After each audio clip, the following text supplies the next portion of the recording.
I'm going to tell you a story, right? And it's a short story, and I'm going to retell it. And then I'll ask you a few questions. That's it. Okay? Yeah. So the story goes like that.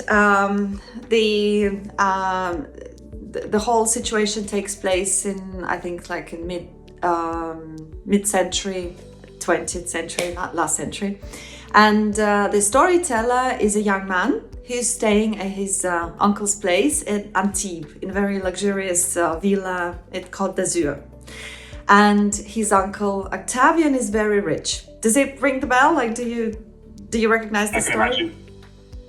I don't know the story, no. Okay. I recognize. Right. I recognize the scenario, the setup. Right. So exactly. So this uncle Octavian is celebrating his 55th birthday and having a dinner party. And being rich as he is, he invites a few friends around over, and all these people are very, very important, and it's like a huge elite party. Well, it isn't huge in high level. There are 12 people, and among them 2 old flames, as the narrator tells us. Then there is a former French minister. There is a German, something like a German politician, a very important person. Then there is an American newspaper publisher, like also very influential, and a princess and prince of Habsburg, like a royalty. And this guy who writes the story, the nephew of the uncle Octavian, says that he was so pleased and flattered to be around because it was such an exciting bunch of people. And so the dinner party kicks off, everything is fine, it's all very exquisite, and at some point all the servants leave the room, and the only guests left at the table. And at some point the uncle leans over to the princess and says, "Oh, what a beautiful ring you're wearing." And she says, "Yes, it's a very special ring indeed. Actually, it was worn by a Kaiser of Austria. Like it's actually like a proper royal ring. And it's also said that the ring used to belong to Genghis Khan. So it's something very special." And everybody is astonished, and they look at the ring, and she takes the ring off and passes on through the table. And everybody looks at the ring, and everybody's mesmerized. And then at some point she says, at some point the ladies get up and say, "We'll leave the gentlemen to their port." And the princess said, "Can I only just have my ring back?" And there is a silence, and nobody gives the ring back. And the nephew says he was so... he was just completely in shock, because he was expecting it to be a joke, and probably the prince will produce the ring and say, "Oh, honey, that was a little as a banter." And nothing happened. And so at the beginning it was just a huge fuss, like there were confusion, and they started to look for the ring on the floor, and they couldn't find it. And then it was kind of clear that somebody took the ring and wouldn't say. So then the French minister was so, I don't know, what's the word? He was so excited that he said, "I could be searched," and he started pulling out his pockets. And the uncle Octavian said, "No, we're not going to search anyone. The ring only can be lost, and we're going to find the ring." And he assured the princess that if the ring is not going to be found, he will replace the loss. And then also the narrator says, well, it was really awkward because guests didn't want to leave first, because then he will be like the person who like flees the party and kind of indicate maybe the fault. And to him it was clear that it's a theft. Someone took the ring. And the uncle insisted that no one will be searched. Everybody's free to go, and he will take care of this, being like a proper gentleman. And in the end, the narrator says, okay, everybody left. And the reason why he writes this story is because recently this uncle died. And he died as a quite poor man, so he lost all his fortune. And he was quite he was basically alone and quite a sad man. So his life after that party completely changed to sort of to a very sad one, and he never threw a party again. And that's it. That's the end of the story. And all I can say, when I read it, I was a very young girl back in Russia, and I read it and I was thinking, he's a noble man, and it's a very noble gesture to say, I'm not going to put my friends through this, embarrassing procedure, and I'm also well off enough to manage the situation financially. And I was thinking, I would never be so, oh my God, I'm so not noble. Like, I would just search everyone. and I was kind of ashamed that I'm not a noble person, but whatever, that's the way it is. And I kind of was like, it's nice to be noble. It's nice to have this privilege to say, And then I read it recently. I was thinking, I'm okay with being not noble. I don't like you're noble. I think it's, I'd rather search and do my thing.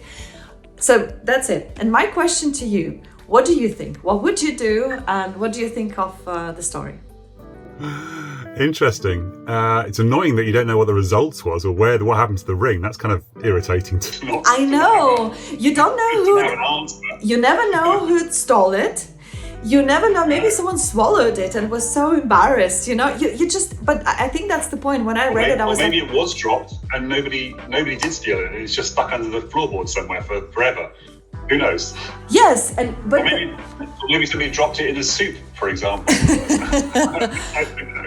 But that makes it even more interesting. Even in fact, those solutions, when you come up with ideas, what might have happened to the ring, make it even more irrelevant, because then in that context you can see how his decision was just, like, who won? It was a lose situation. Yeah, I agree. I think I would have wanted to search everybody, but I would have probably put it in case of I would have tried to make it sound like I wasn't accusing anybody of anything, and just because obviously only one person could possibly have stolen it if they have stolen it, and so everybody else then feels accused of stealing it even if they had nothing to do with it.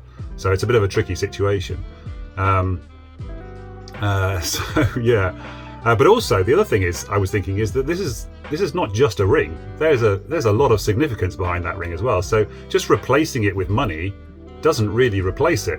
It's like it's come from like Genghis Khan, like you said before, and it was part of it's a whole history about it, which is far more important and sort of sentimental value than the actual value of the ring itself. So just saying you're going to replace it with money, it's like, well, that's not really solving the problem here. It's just that's a material thing, and this is a sentimental, it's got history kind of thing. So I would have said it's much more important to try and find the ring in the first place, and I probably would have put it, it's more of a case of, I'm sure it's just a mistake and somebody's mixed it up with something they've already got. So let's just all make sure that we don't have it. And before we search the room, let's make sure none of us have accidentally dropped into our pockets or something without realizing we've done it or something like that. So so I probably would have done the same in that respect. So I would have made sure that nobody walked out of that room accidentally, because I would have put it that way with the ring. And I see how you're twisting your ring with when I say this, is it still there? Well, the thing is, how would you do that? You said I would search everyone without making them feel guilty. How would you do that in the past century?